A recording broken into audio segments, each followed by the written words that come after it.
There is a concept in American English, or really any language learning, where if you do the wrong thing, no matter if you have like the best mouth position or no matter you're doing many other features, you're still going to have a very noticeable accent because something is a little bit off. Today we're going to be talking about placement, which is where are you projecting sounds from? And we're going to demonstrate how you can balance all sounds based on the placement you're using.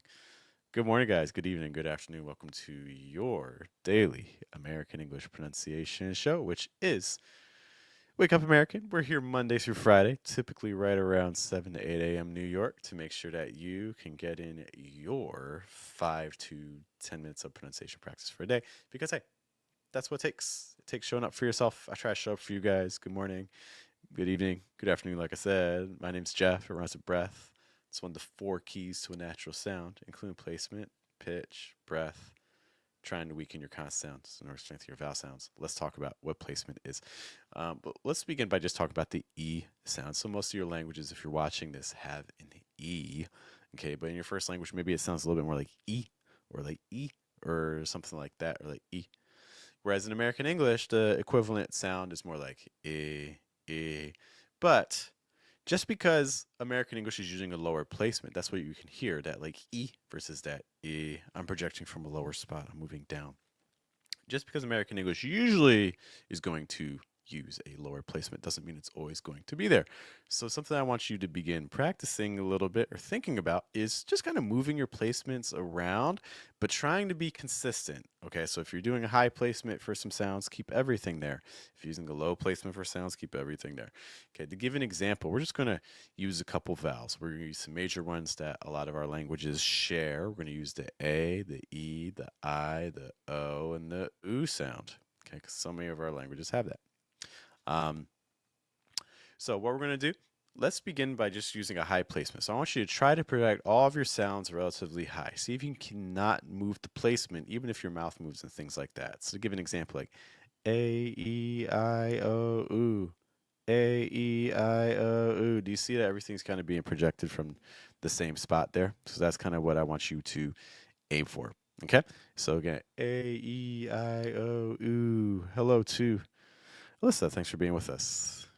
Hope you enjoy. Great to have you around the channel. Okay.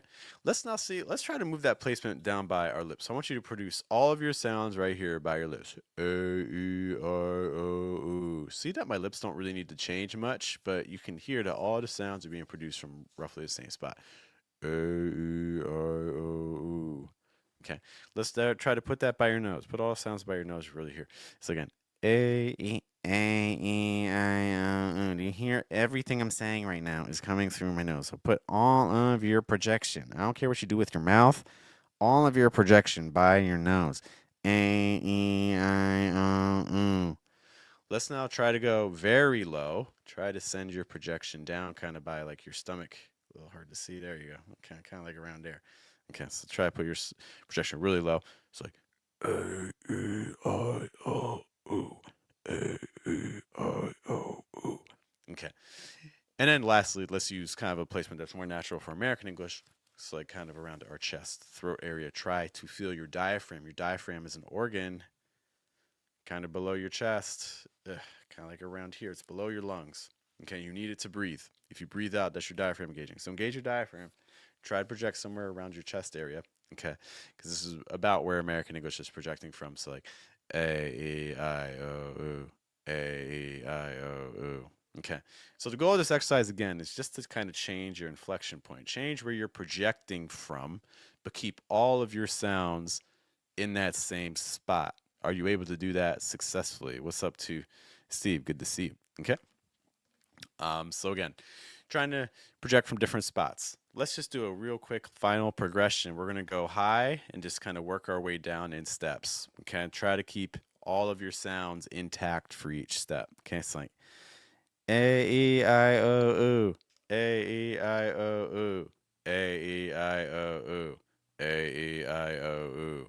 A, E, I, O, U. A, E, I, O, U. Okay.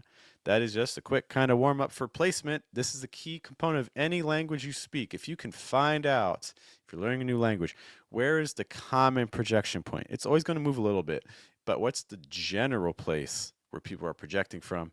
If you can find that, that's going to speed you up very, very quickly for getting a natural sound in that language you're studying.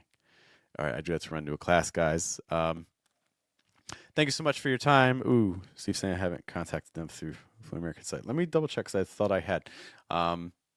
Definitely may have missed it though. Okay, Alyssa's saying like the lower ones like Darth Vader for sure. Yeah, I'll be honest, Steve. Right now it's kind of a tricky week just because it's just me at home trying to take care of everything because my wife's away, including our kiddo.